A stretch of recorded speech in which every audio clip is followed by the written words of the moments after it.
Hey there, geeks! You're listening to Real Geek News. Our monthly podcast where we geek out about all your favorite geeky news and genre entertainment. I'm your Kevin Andrew Rivera. And I'm just your Raul Ceballos. I don't know. We got a month's worth of news to talk about, so without further ado, Let's get geeky, shall we? if anybody didn't just stop listening to this podcast after that intro, then good luck, because we're going in. Everybody threw their phones just now into a shredder, is what They're they like, did. what? Why did Iago on crack just start screaming just now? That was wild, man. Welcome to Real Geek News. Welcome to Real Geek News. We like podcast where we geek out. Okay. My favorite bird is a Pokemon. Never mind. Anyways, we got where's my head right now? Just we got 5 news topics from the past few weeks that we want to talk about. Yeah. Indeed. Also, I'm assuming this is going to be posted on July 4th. So happy July 4th. Happy Independence Day, folks. Happy America Day. Happy United States Day. Sorry, you can't say America because there's North America and South America. So if you say happy America, it's America. We're happy America. When people say America, you know which one we're talking about. Oh, yes. There are very distinct Americas. We got the bacon America, and we got the other one. So, but yes, that would be the United States of America.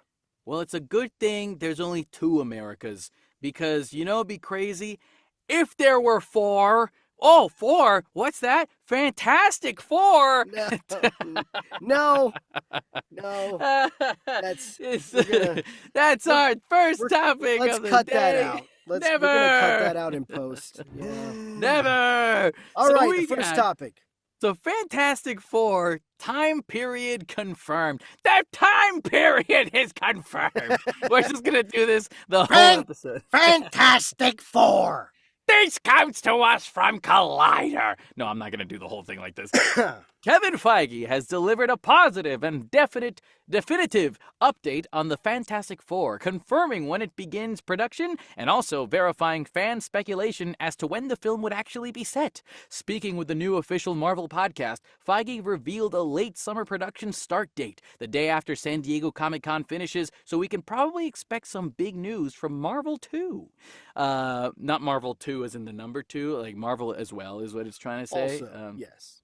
Feige also lavished praise on the dedicated Marvel fan base's investigative skills, following their pinpointing of the era in question via a deep dive into the details featured on one of the promotional posters released for the film. He says, It is a period. There were a lot of smart people who noticed that the cityscape didn't look exactly like the New York that we know or that existed in the 60s in our world. Those are smart observations, I'll say.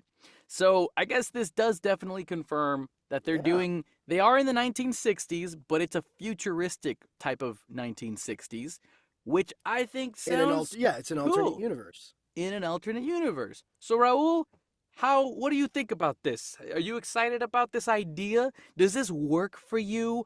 What's your credit score? My credit score, it's actually improved. Okay, very good. Yeah, only very recently. No, I like this, and I think of course this is what everybody was kind of gathering already, and I like that Kevin Feige gives props to all the sleuthing because in the posters there was the based on everything around in the newspaper clippings and all that stuff. People were kind of gathering. Okay, this is the 60s, I believe 1963. I think is what something like that. People were and then the lands, the cityscape in the background and the windows, or was it the poster with Johnny Storm? I think you could see the cityscape, and it's like a retro futuristic 1960s retro futurism, and it's like all the buildings are white and stuff, and they're like these interesting shapes, and so there's never in our history, or at least in the 616 MCU, was architecture like that in the 60s. So people were speculating, this is probably an alternate universe, and sure enough, that's what it is, and I kind of like that. I actually excuse me, I actually don't know what my thoughts were because I know that was when that was being rumored on and speculated. We had an episode where we talked about this rumor about it potentially being an alternate universe. I can't remember where I came down on that, if I liked it or not, but I do like it now. I don't know if I didn't like it before. I like it now because I think it takes a lot of the pressure off. Well, we also A lot talked of the about pressure off with well, why haven't we heard about Fantastic Four? Why isn't there? yeah. What happened? What does this mean? Well, it was a different universe. I think the idea we threw out also was what if the world that these guys are in, the Fantastic Four are in, is also the world of the X-Men that we saw at the end of the Marvels. So that could be a thing that Could could be. force two universes to mesh with each other, you know? Could be. Could be. Could be. Or it could also be its own universe. Completely different, and all the universes kill each other. I like that, though. I think it should be its own unit, like even separate from the X-Men one. I think it's just cleaner that way. It's just, let's just have these guys in a bubble, you know? I like the idea of them being in their own universe where there's a world where only they are superheroes. They're the only superheroes there, you know? And to go from however they move them over into our main 616 universe, to go from that to 616, I think that would be interesting to see the dynamic and how jarring it is for this family, this team of superheroes to go from, yeah, we're the only ones, we're the only superheroes on this earth to, oh, we're in a place where the world is filled with superheroes. Well, how do we find our place in this world? Where do we belong? I think that might be interesting to kind of follow that thread. So yeah, I just I like that it takes, like I said, it takes a lot of the pressure off of just the explaining of how have we not seen Fantastic Four before, and while also allowing you to get a little more creative with the visual stylings and it's the 60s, but you can do like retrofuturism, which is totally different than anything we would have had you can do so much with it, and you could take liberties, and you can introduce characters, that we may have seen in the 616 universe, in the MCU regular universe, but maybe like change them up a little bit because they're variants and stuff. We might see more than one version of Doctor Doom. Now, see, this is my thing though, is like if you did have like X-Men characters in that universe as well, just to say, let's save that as a thing, like assuming that could happen. Now you have Reed Richards that knows a 1960s X-Men, knows the Iron Man of that timeline. Is it still Tony Stark, or is it Tony Stark's father in that timeline? Do we have Ant-Man as our original Paul Rudd character, or is it the original Ant-Man that we have with Hank Pym? That's the name. I was blanking just now. It was such a tiny name. Because he's Ant-Man. Get it? See? Okay. But so, listen. It also gives us the excuse as to why we haven't seen X-Men, right? Like Magneto didn't freeze over time and then wake up in the 2012s because of the 1940s war or something like that. He experienced the Holocaust and probably was in his 20s or 30s by the 60s. So we have a 30 to 40-year-old Magneto who has the actual background history of the Holocaust, right? So if that's true, that kind of I had this theory ages ago where if we ever do like a reboot of the MCU, I would love to see the MCU be based in the 1960s.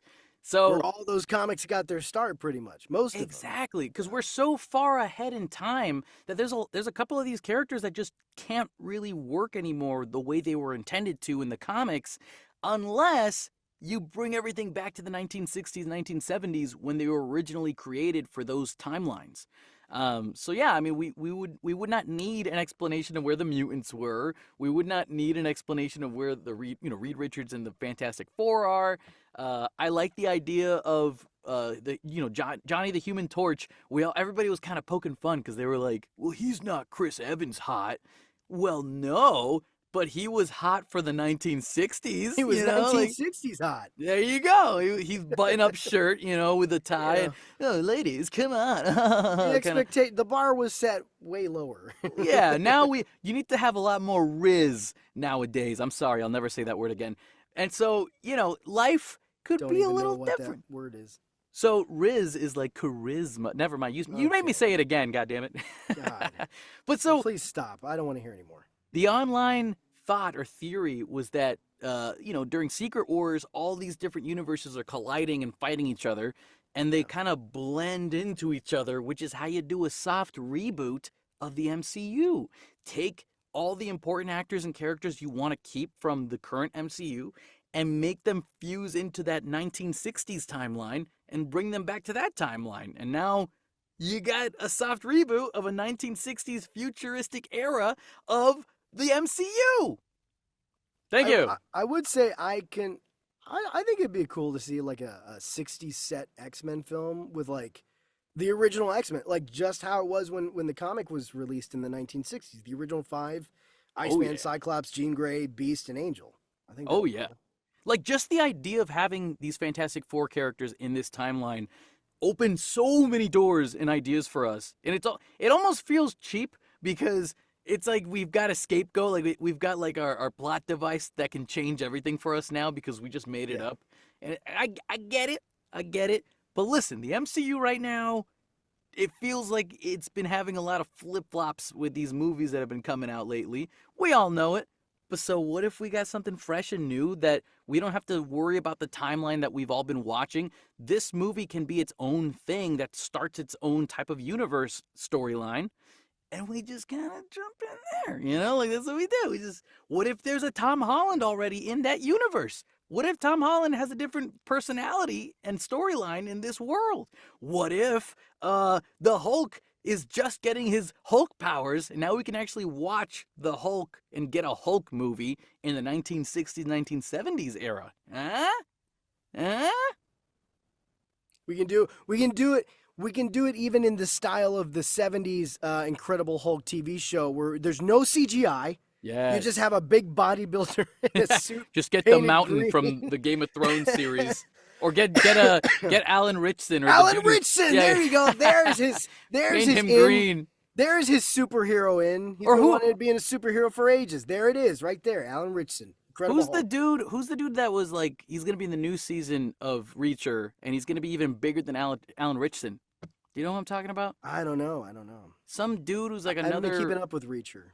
There's like another wrestler that's joining the show or something, and he's even bigger than him because they were like, how do we get someone to stack up to Alan Richson's size? And then they found a dude who was like 7 feet tall or something. Doesn't play basketball, by the way. I don't know. I just made that up.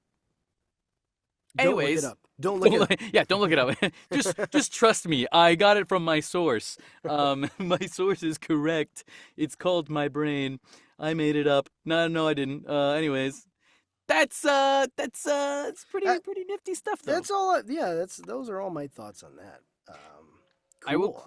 I'll close it out with this then. I do also question because they're the futuristic timeline or whatever. Like maybe how is culture affected in that timeline when compared to ours? Because I mean, listen, 1960s our world. We got like Martin Luther King and like everything else that was happening in the 60s. Does that same kind of stuff happen in that timeline as well? Are we still seeing like civil rights, kind of issues coming up and?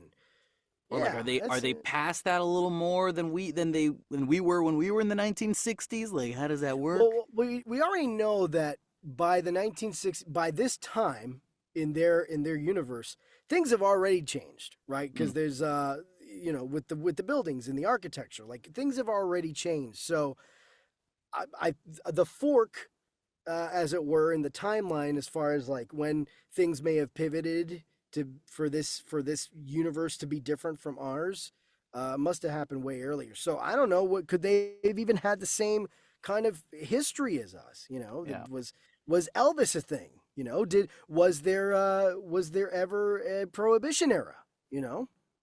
Also, it's cool that Doctor Strange has met Reed Richards because, in the Multiverse of Madness movie, he made that joke of like, hey, didn't you guys chart in the 60s? So like, there is this sense of like, you think about the 60s when you think about the Fantastic Four. So like, we're keeping that mindset going. Maybe that's why they don't exist in the MCU, I don't know. Yeah. But, they got a good team working on it, so that's what I'm excited about as well. So, and also the fact that they're going to work on this show or this movie the day after Comic-Con ends, like they're literally going to Yeah. shoot for What do you this. think about that? Yeah, because there's got to be some kind of Fantastic Four announcement.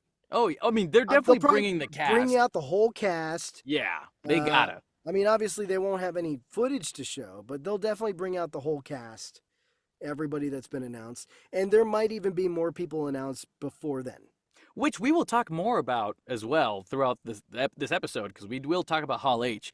Yeah. But speaking of something that starts with the letter H, Harry Potter is as an HBO series that has the Succession team. Speaking of Ooh. teams, this comes to us from the Hollywood Reporter. Raul, take it away, my guy. Yeah, we got the quote from Hollywood Reporter. The series has named Francesca Gard Gardiner, Yeah, Gardinier as its Gardenier. writer and showrunner, and tapped Mark Mylod to direct multiple episodes. Both are Emmy winners for HBO's Succession.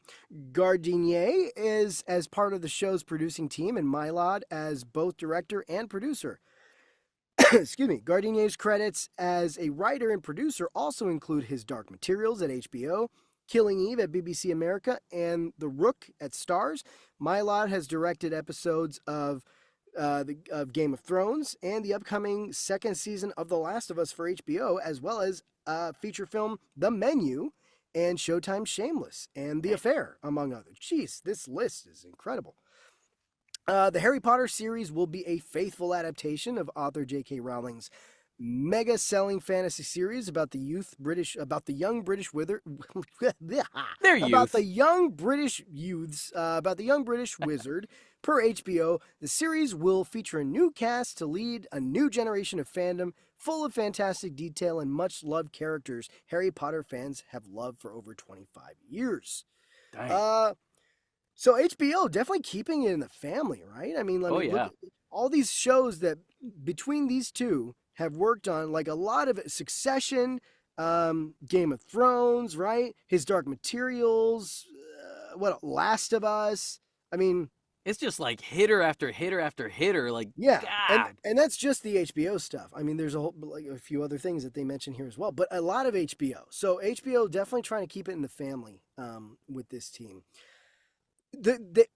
I think it's great because these people have worked on great shows and therefore have something great to potentially bring to the table. You know, their track record speaks for itself. I do wonder though, a lot of these shows are dark and dour, and I'm if you notice, you looked at the thread. What is it about all these shows that are kind of similar? They're all very dark shows and very, heavy drama and things like that. And so I'm worried. I'm not worried. I'm just a little concerned. Like, will they be able to find the balance that you need to find for Harry Potter? Because Harry Potter, it definitely needs to have this fantastical wonder that goes along with it. We're dealing with kids discovering magic and learning how to use magic and become wizards and witches and stuff. So there's this level of fantasticism, I guess. Mm. Is that a word? There's this level of just this fantastical kind of nature that needs to be kind of injected into these films. And I'm hoping that they can strike that balance, because based on what I'm seeing as far as their track record goes, great stuff they've worked on, but not necessarily known for its lightheartedness, Sure. So that's the only kind of thing I'm a little kind of concerned about. The But first season's going to be called Harry Potter and the Sorcerer's Depression. And so it's going to be a very, very yeah, sad Harry Potter. for But real no, though, a lot of you're this right. stuff, like, If you watch the original movie, they focused on Christmas. One, because the movie came out during Christmas time, but two, because it's supposed to be these 12-year-old kids living their lives, and he's the chosen one, and he's just out there trying to make friends and finding hope for the first time in his yeah, 12 years of living his life. So you are supposed to have this like uplifting yeah. feeling when you first hear of Hogwarts in the magical world, So It is weird. It's like hearing that, I don't know, Christopher Nolan's directing Jingle All the Way 3. You know what I mean? He's gonna kill it. It's just like, I mean, great director, but it's a different. I hope you can kind of inject. I don't know. I just hope they can find the balance. Rudolph looks at Santa. Why do you want to kill me? And then Santa's like, kill you? Oh, I don't want to kill you. What would I do without you? Jingle bells, she's at. It just like blows up Mrs. Claus. Anyway. Why so serious? Stop being sad. Oh man, no, I think you make a lot of valid points though. I think actually I didn't even think that when you brought it up, so I like that point of view. My first thought process was like, okay, here's a bunch of shows and like credits that give me so much comfort knowing that we've got a stand-up team working on something like this. Like the question of whether or not they can make it a happier thing, yeah, that now that you brought that up, it is in question. However, if you're a good storyteller, I think you're going to find a way to tell the story right. Sure. However, here's my thought process on all of this, and I've said this every time we've talked about Harry Potter on this show. Why are we doing a Harry Potter HBO series and retelling all the book stories when we could be doing something like Lily Potter's prequel storyline, or the Gryffindor, Salazar, Slytherin, like all the founders of Hogwarts? Make a series about that. Make a TV series about the uprising of Voldemort. You know what I mean? Like do different... or the founding of Hogwarts. I'd love to see the original. That's what I'm saying with the founders of Gryffindor. Oh, Hogwarts. yeah. Okay, they would find the Hogwarts stuff and then they'd do that whole thing. Or like, there's so many. They'd get the Hogwarts. Oh, they would get Hogwarts, all right. They've got all of the Hogwarts. Hey-oh. Yes. There is so many other ideas and storylines that they could possibly approach, but they started with this, which I was like, okay. That being said, I say that out loud, and this year it is 2024, and the last time we had a Harry Potter series or film or anything was 2012 or 13? 2011. 2011. Even further proves my point then. Yeah. That's crazy. It's probably literally been 13 years, and we're probably not going to see this series for the next 2, so it will have possibly been 15 years since we saw Harry Potter and the Deathly Hallows Part 2. I think maybe they're probably thinking, if they were going to continue on, they should have, with Harry Potter, they should have struck while the iron was hot, and they didn't, and they waited too long. And then finally, when they did something, Harry Potter again, it was Fantastic Beasts. I almost forgot about it. It was Fantastic Beasts, and it completely fell on its face. Especially after that third one, they had planned 5 films, and it didn't even make it past 3. So I think their approach is just like, you know what? Let's just start over. It's been so long since the last Harry Potter film, 2011. Let's just reintroduce a new. It's been so long, like a whole new generation has grown up now, who has not necessarily had as much exposure to Harry Potter. So I think it just makes sense on their end thinking, probably. I'm assuming this is what they're thinking, is that let's just start fresh, introduce Harry Potter to a new generation of people, of kids, and then we can go from there. And then from there we can build our spin-offs and our video games and our... Oh, that's another thing. The Hogwarts Legacy did very well. The Hogwarts Legacy that game probably sold... that game sold millions of copies, like way more than expected, to the point where they could make 3 to 4 more of those games if they wanted to at this point. Yeah. So but you're right. I think they just want to start fresh. It's been so long, and rather than, it just makes more sense rather than try and do another spin-off or another whatever. Let's start over. So then here's my idea. You do season 1, Sorcerer's Depression, right? You do that, and then after that clearly is probably going to succeed. Then they say, we're greenlighting the next season / we're greenlighting spin-off series as well at the same time. They might.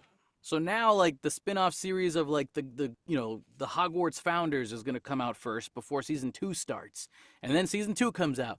And then after season 2 comes out, then you put out the Lily Potter series. Then season 3 comes out. And then season 4, whatever they come up with after that, do it up.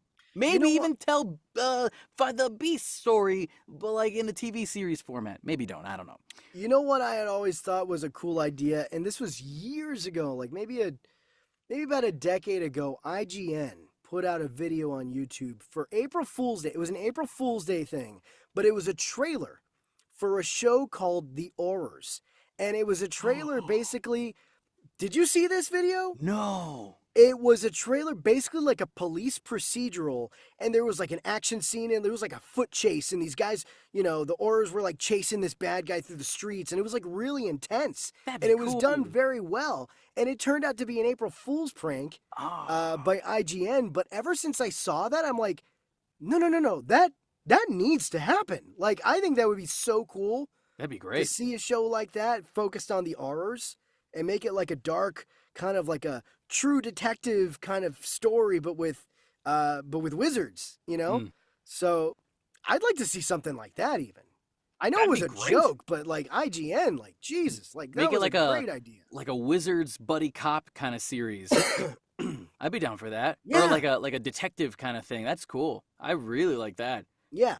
And just just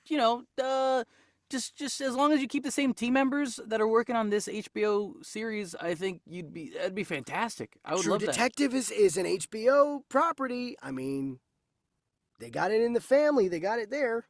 Well, also, if this same team goes into doing those 7 books of Harry Potter, for a fact that as the movies or seasons go, the story gets darker, and that's what these guys are best at doing. Right, so right. If we see that playful childishness for a season or two, that'll be fine. Yes. But for to the be fair, later seasons, it makes sense. But those first few seasons, I mean, when they're kids, when they're like really young kids, I mean, you've got to have some sort of magic and wonder and this lightheartedness. Like, that still has to be a part of it. And even, I will argue, even in the later years, they were, for the most part, very dark. But you had those little moments of magic and wonder still, Well, it'll only be a couple years away once we start seeing pictures and all the casting announcements and stuff like that. What about pictures, Kevin? Oh, I'm glad you asked, Raul. Well, we got pictures actually recently from Superman, the movie. Not the 1979 or 78 one, but the 2025 version of it. Just Superman, right? Just Superman. That's the name. Just Superman. You know the one. But yeah, we got this stuff from Superman's pictures and cameos. This comes to us from Variety. James Gunn's Superman is celebrating both the legacy of the Man of Steel and the actor who originated him on the big screen with a special cameo. The late Christopher Reeve experienced his greatest commercial success playing Superman and his alter ego Clark Kent in the first 4 Superman movies. Now, his youngest son, journalist and ABC News correspondent Will Reeve, will make a cameo playing a TV reporter in the upcoming DC Studios movie. The project is currently filming in Cleveland, Ohio, where local reporters, via Cleveland.com, captured all the behind-the-scenes actions, including Reeve's appearance on set during a major scene. Quote-unquote, a major scene.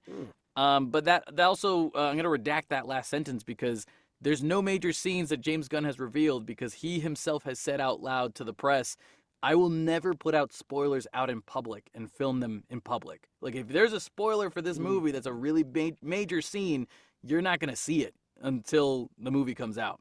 Whatever we film outside is just regular kind of cool scenes to watch, but not like the major plot lines that are going to blow you away when you walk into the theater and watch it. However, Interesting. We have pictures here in front of us on our Google Doc that if you're listening to this as a podcast, you will not be able to see, nor will you probably see this on the YouTube channel as well. So I recommend all you listeners and viewers to go online and look up all the pictures. Heck, I'm pretty sure if you're listening to this podcast and you're this far ahead, you've probably already seen these pictures before. Or just peruse through James Gunn's threads. I mean... Oh, yes, Or even his Instagram. Has he put all these pictures on Instagram or no? No, or threads? I mean, I'd assume so. I found all these through the Cleveland website that posted about all this because they were all journalists reporting this. Maybe not. He actually wouldn't post these. These look like, these are like taken, from like behind a bush. There's a few of these. So he wouldn't put these up there. But I'm going to try to talk about these photos without making all the listeners and viewers feel bad about not being able to see it themselves currently. Unless they are seeing it, then great. But we'll describe it and then we'll, talk about it a little bit. But first things first, Will Reeve, the son of Christopher Reeve, that is so cool that James Gunn decided to do something like this. That's Because cool. it's, Yeah. in a way, it's like, we're bringing back that joyful energy. So what better than the original guy's son coming in who looks strikingly similar to his Looks dad. a lot like him. Looks a lot like So him. that'll be a really, really cool cameo. Kind of very similar to the original Wonder Woman, who played Wonder Woman in the TV series in like the 70s or 80s, Right. who showed up in Wonder Woman 2, I believe, right? She showed up in the second one in Yes. 1984. My God, her name escapes me. Why? I know her name. Lord Voldemort. That's probably her name. Nah, I'll see myself out. Linda Carter, of course. Linda Carter. That's what right. it was. Yes, I knew yes. that. Well, yes, if you do look up these pictures of Will Reeve and you see a comparison side by side, it's crazy how much he looks like him. Yeah, it's And cool. also, it's a really cool touch to know that Will Reeve is also a reporter in real life. So for him, he's not going to stress too much about having to act like he's a reporter because he is a reporter, Yeah. So I think that works pretty cool. But how do you feel about, Will Reeves showing up for this, Raul? I mean, I don't have much to say about it other than it's pretty cool. It's a nice little nod to the original, to Christopher Reeve. Yeah, I think it's really neat. And I really don't have much to say other than that. It's just That's okay. Cool little thing. And he looks a lot like him. Well, let me also say That's this. really neat. Listen, for all the listeners, I am a humongous James Gunn stan. Like, I love this guy and I love his work so much. So every time I see his new stuff coming up and his pictures coming up for Superman, I just get more and more hyped for this because I know it's going to be good. I have so much trust in this dude. I hope, yeah. Oh, don't say that. I know. No, I mean, it's good to have hope. I hope It's going to be fantastic. I'm not hoping for it to be bad. I'm looking forward to it, yeah. And I mean, listen, we got a track record of, Guardians 1, 2, and 3. He's done Slither. Have you ever seen the movie Slither? He's produced Brightburn. The Suicide Squad. The Suicide Squad. The Suicide Squad. Peacemaker, the TV series. I mean, every time James Gunn puts something out, it comes out so cool. Plus, he's a huge comic book fan, so you already know this guy's putting his heart and soul into the Superman film. Huge Superman fan.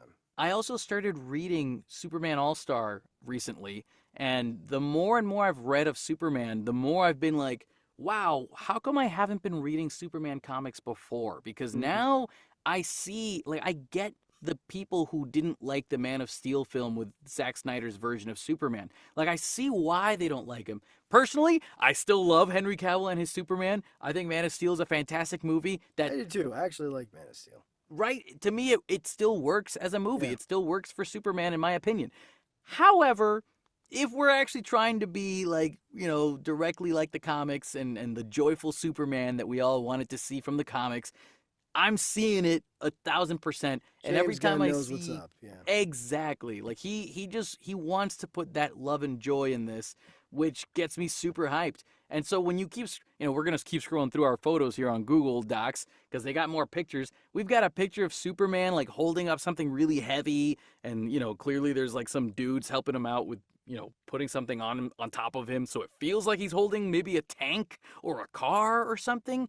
I don't know if maybe they're trying to do the shot, the famous comic book shot where he's holding that big ass car, and it looks like it. Yeah, it looks like he's in that pose. Oh yeah. Plus the pose looks so cool. The Yeah. costume looks so cool. I mean, listen, it looks great. I think it looks cool.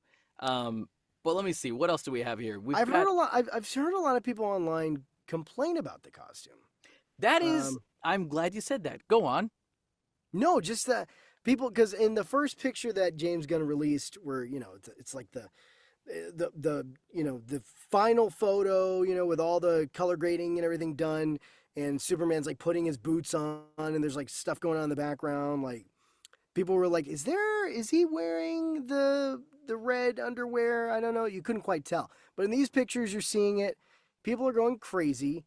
And also the costume looks a lot brighter. And I don't know. I've heard a lot of people have problems with that. Look, I mean, these are set photos. Yeah. That's me addressing that. These are set photos. you don't know what it's going to really look like when it's all said and done and everything's kind of colored and shaded correctly and all that stuff. So, I don't know. I don't have a problem with this. Yeah, I don't either. I If, think it looks cool. I if the think it's goal, sorry, yeah. go ahead, go ahead. I was going to say, if the goal is to harken back to that kind of hopeful, lighthearted Christopher Reeve Superman, then I like this. I don't know. Yeah. This is I think it cool. aims less towards the Greek gods and more towards the hopeful personality of Superman. Like, we're trying to like the man more than we're trying to like the godliness of him, which I think is the right way to go for this Superman, in my opinion, because that's how you change it up. Like, I don't want to. If you had just done another Greek god version of Superman, you might as well have just stayed with Henry Cavill, you know? Um, Yeah. Again, I love Henry Cavill. Awesome freaking Superman. But this version of Superman tells me a different story. It's a breath of fresh air. Yes, I get it that he doesn't have his muscular, like, his abs aren't showing, his pecs aren't, like, popping out. Some people complain how, like, he worked out all this time only for them to not accentuate his muscle and make him look small. And it's like, no, that's not really the point of this costume. Like, you gotta watch the movie. We gotta wait to watch this movie. But the way that James Gunn has described this Superman, it's not what you think it's supposed to be. Like, it's not supposed to be this Greek god character.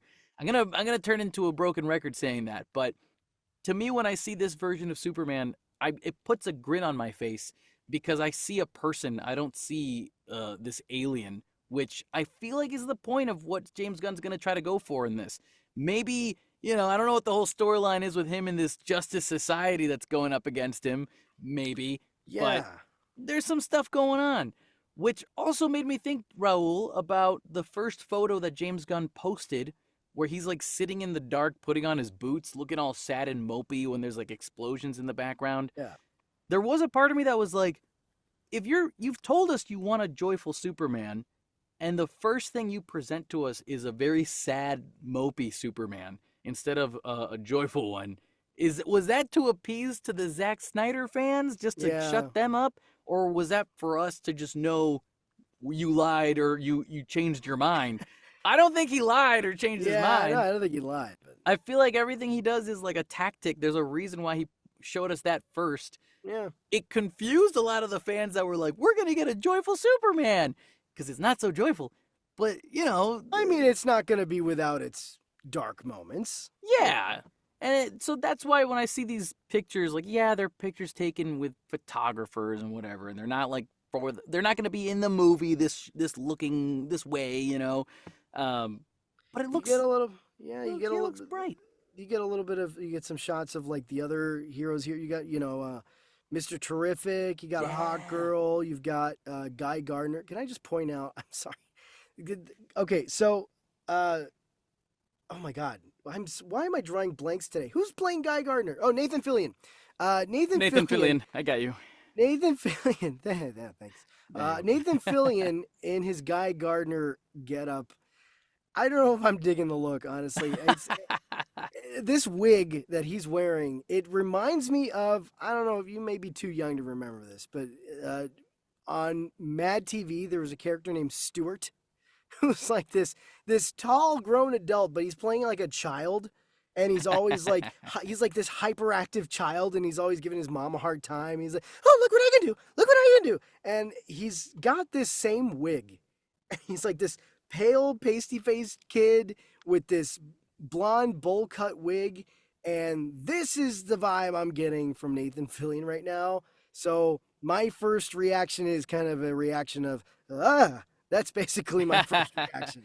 Well, first things first. Yes, I was far too young for that. He looks like a ghost. Yeah. You were far too young. Yeah, I was far too young for that. Yeah, first things first. That was before your time. But second things second, I wish they had shaved the side of his head more. Done the bald side and then hair on top with the bowl cut.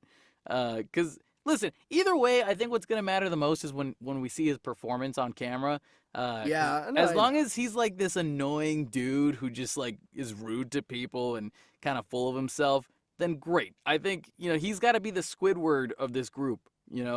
Also, I want to point out another thing. Hawk Girl is in this, or should I say Hawk Woman? I think they call her Yeah, Hot Girl in this, don't they? yeah, Hot Hot, Girl. yeah, Hot Girl's in this, and then so he's in it as well. We got Mr. Terrific.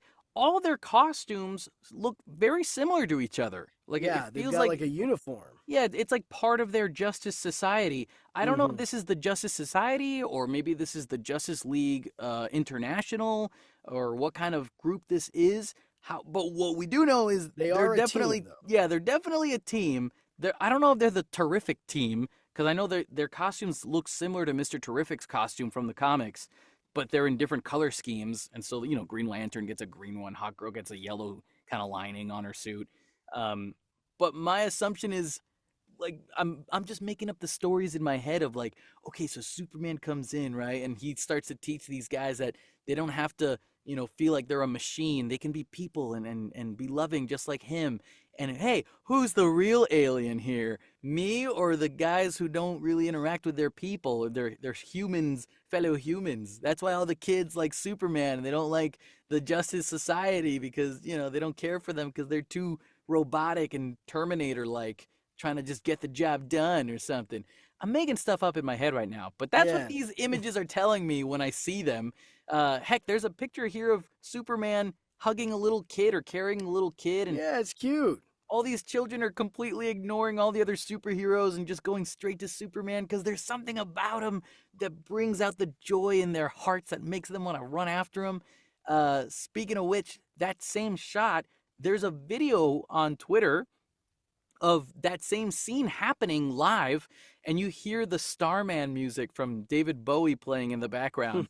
So I'm already, Starman. Yeah. it's so good. It's that song's been stuck in my head all day, by the way, because I've been so hyped to talk about this moment.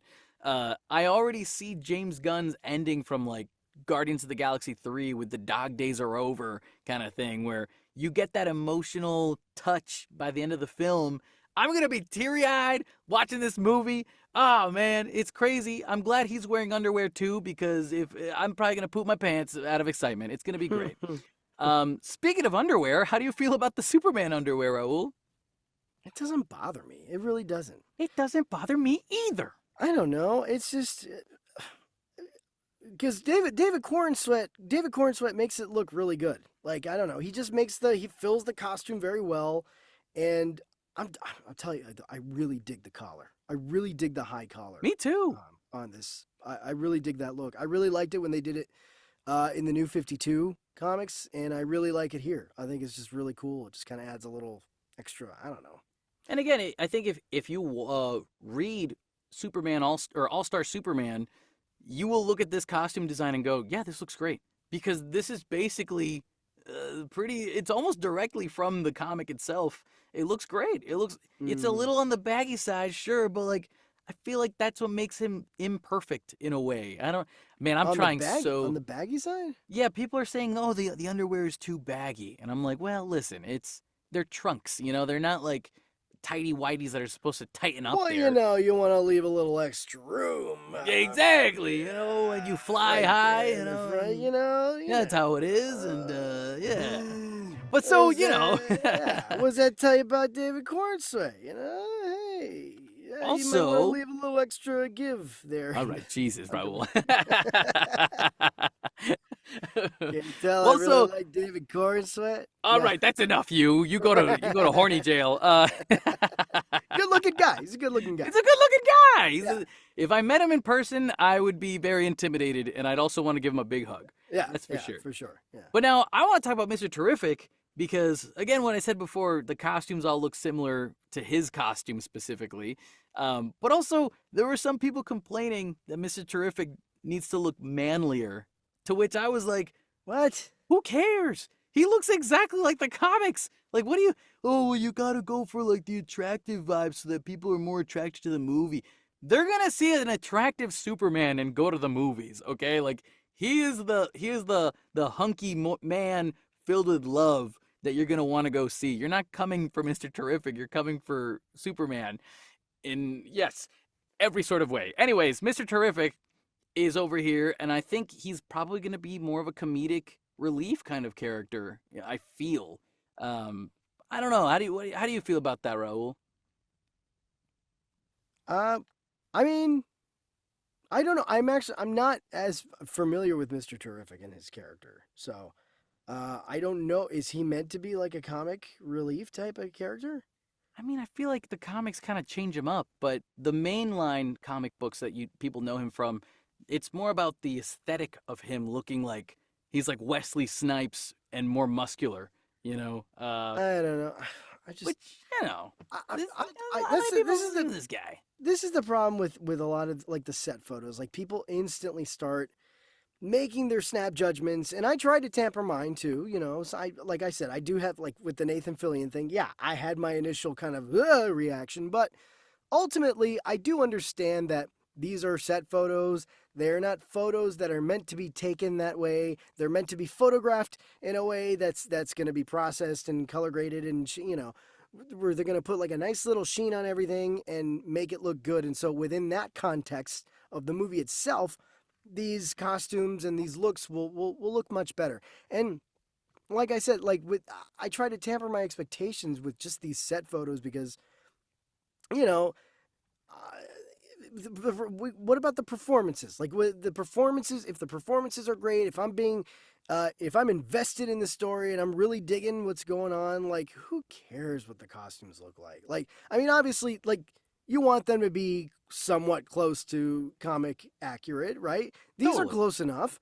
I mean, as far as I don't know, as far as Mr. Terrific not being manly enough, I don't see that issue. I don't know. I he looks badass. Yeah, He looks badass. I think he's gonna be a really really fun character, and also I feel like whether or not he looks badass or manly or whatever, uh, we don't know him a lot of the majority of the audience is probably gonna go watch this.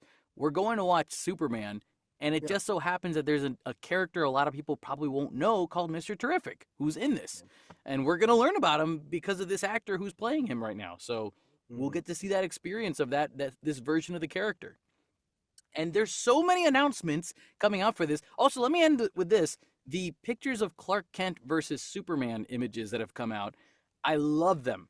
I love Yeah. them. He looks He very different. very different, and I think they're really working with the lighting to change like his skin tone, make him a little lighter when he's Clark, whereas when he's Superman, he looks warmer. Like his skin tone looks like it warmed up a lot more. Plus the big old grin and the hair slicked back and the curly hair forward when he's Clark Kent with the glasses. I mean, Yeah. that's cool. He's got I do like that they've made the extra effort to change his appearance even more so than just glasses on, glasses off. Like they Yeah. did something different with his hair, and he does look even more different. So I would buy it. I would buy it now, thinking that if I see this Clark Kent, not having any idea that this guy would be Superman, like it makes sense. I buy it now. And I even like to, better yeah. is like the Clark Kent from this timeline, like assuming this is a 2025 Clark Kent, right? Mm, This is what a Clark Kent would look like in this day and age. Whereas the Christopher Reeves Clark Kent looked like himself with the slicked hair in the 70s, yeah. or in the early 80s. That's how he would look. That would make sense and make him look inconspicuous, not suspicious whatsoever. It does. It. I will say it is a little. It does look like Clark Kent went to the barber shop and they're like, "So what'll it be?" And he goes, "Give me the poodle.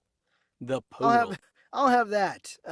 It's He's got, so it's so off-putting in a good way. Like yeah, it makes you look at him and you'd think that guy would never be Superman. No way. yeah. Plus, I don't know, maybe it's just the camera angle, but he looks a little pudgier as Clark. Whereas with Mm, Superman, you see the toned, like the chin and the jaw kind of popping out more, yeah, which I'm like, all right, maybe he scrunches his head in a little more into his neck so the fat kind of pops out, could kind of be. thing. Nah, I'm just making stuff up at this point.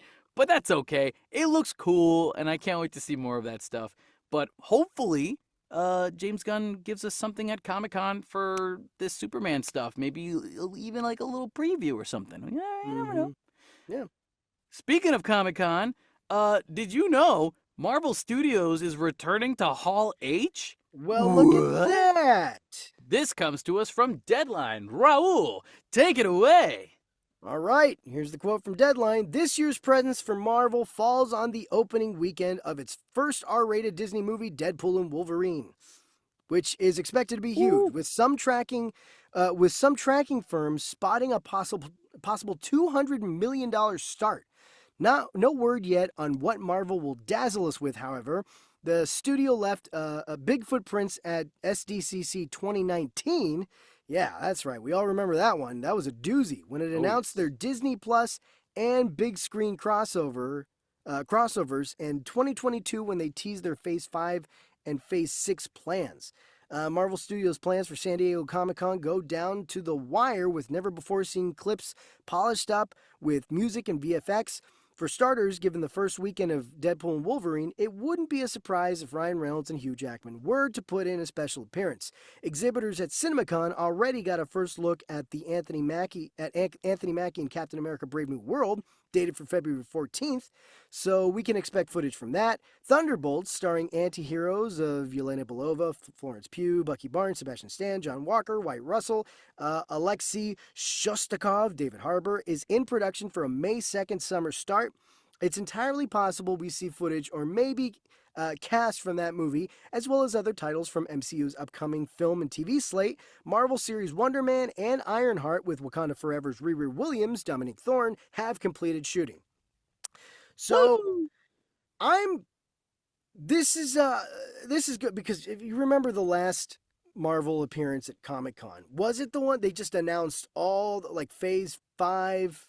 Oh yeah, last year's. Phase 5 and 6, and then 2019 they announced like seemingly a billion projects. And we all know what's happened since then. We all know how that went. A lot of stuff got shifted around, canceled, false starts, delays. It's just become a mess with a lot of these shows and movies that they've announced. Looking at you, Blade, which was announced in 2019. Here we are in 2024, and have no idea if we're ever going to see this film. So that was a lot. It seems like they're going to focus. Marvel's going to focus on Hall H and just focusing on the immediate future, which honestly, I'm fine with. Unless you have, I don't know. Do I want to hear? I was gonna say, unless you have a solidified map planned out between now and Secret Wars, and will be giving us the complete slate. I say that, but now I'm thinking, well, I don't know if you want to do that again in case, more projects get canceled or shuffled around.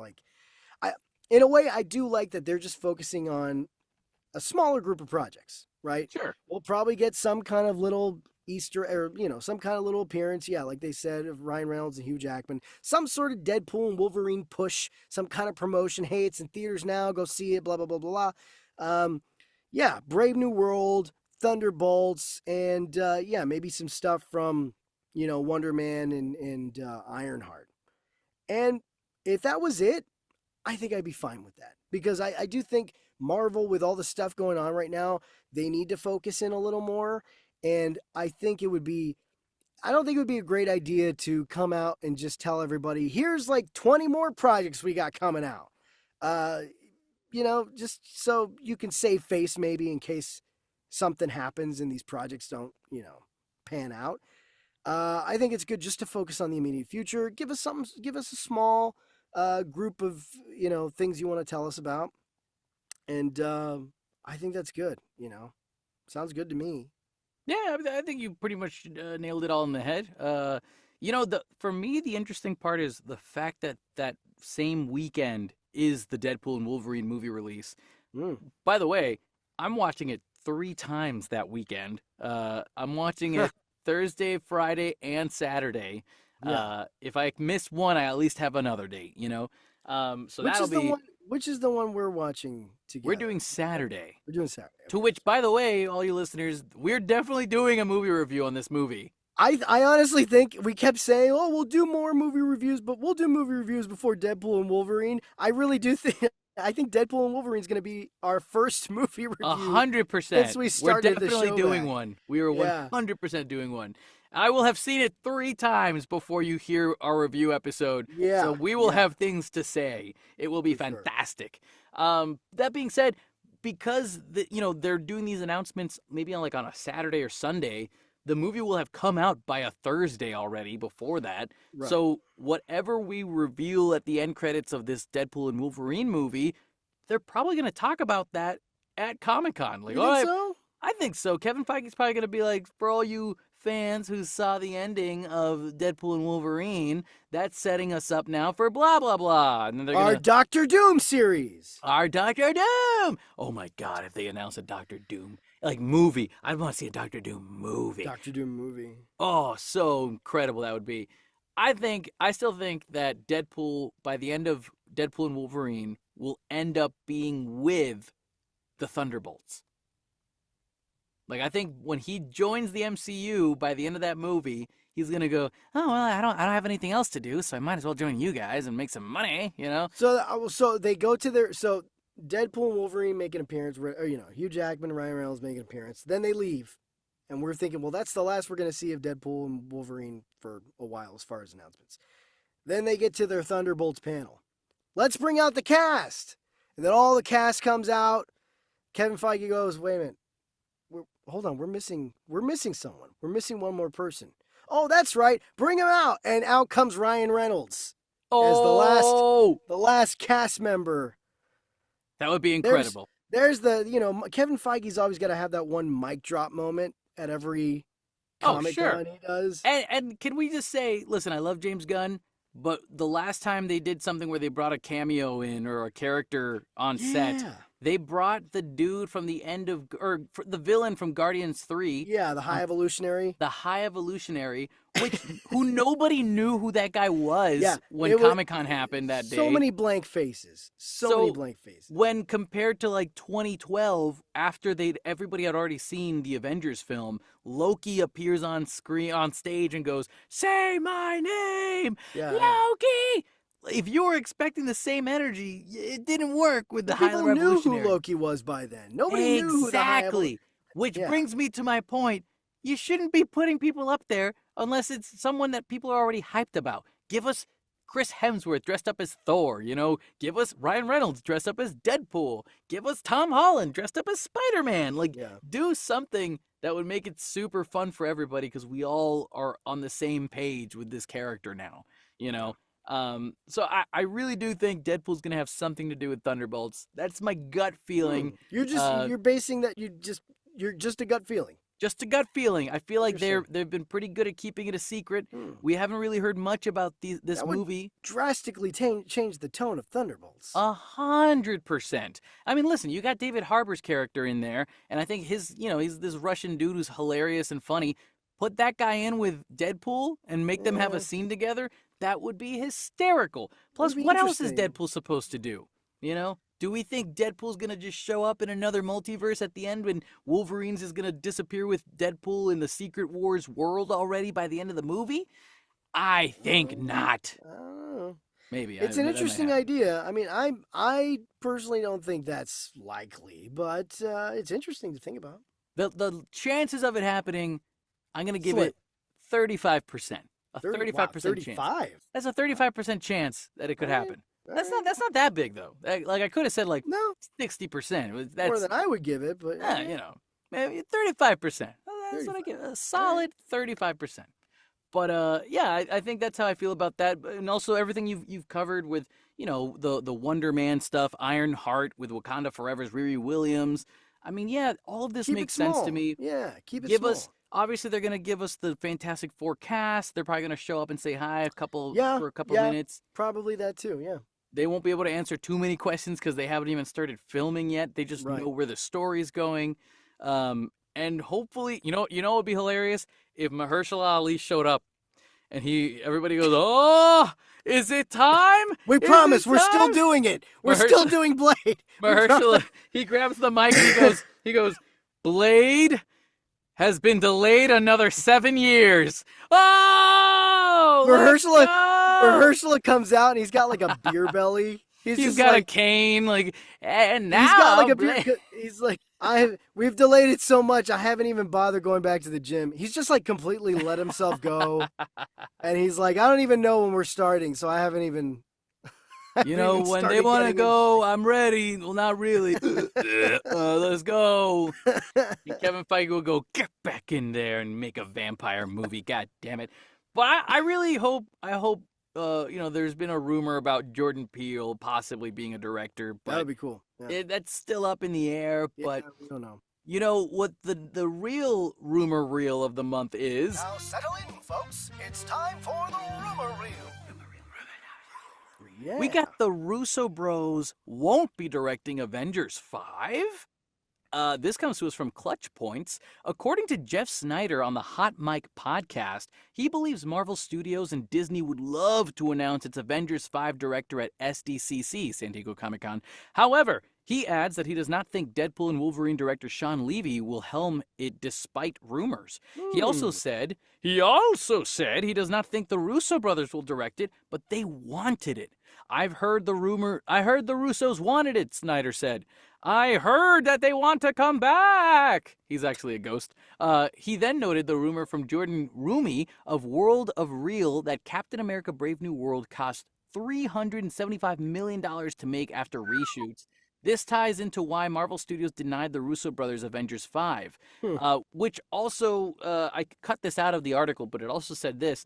The Russo brothers have also been known to overspend in every movie they've ever worked on. Right, that makes sense. So this on top of the Russo brothers, the way they spend their money for their movies, They would be too expensive. Way too expensive. It'd be far too expensive. However, I know the Russo brothers, during Avengers Endgame, they were asked, would you ever want to come back? And they said yes for Secret Wars. Yeah, they've been very vocal. Yeah. So, that would be fantastic. Is Sean Levy going to do it? I don't know. We got to wait to see how Deadpool and Wolverine comes out and works out. If it ends up being one of the best movies I've ever seen in my life, fantastic. Let's put out that Avengers movie with Sean Levy then. However, if Sean Levy or anybody else that's not the Russo brothers goes in and they direct the movie and it's a bad Avengers 5 movie, everybody's going to be like, yo, Kevin Feige, the Russo brothers were right there. They could have done it. They wanted to do it. They've never done a really good movie outside of the MCU, but whenever they make an MCU movie, they're freaking MCU fans. They love Captain America. They love everything about Marvel. They're always nailing it. So if you know that these guys are like your golden goose to make this work, yeah, it's going to cost you a little more, but maybe you're going to make that $2 billion back, you know? It's probably not going to make $2 billion, let's be honest. But, a guy can dream. Who knows? I mean, not that Jeff Snyder is usually pretty correct in his scoops, but you never know. It could very well be that Marvel has signed them on to do either Avengers 5 or Secret Wars, and they just haven't announced it yet. But that it does make sense considering how much money has now been spent on Brave New World and how it's just ballooned. The budget has just ballooned, and I don't know.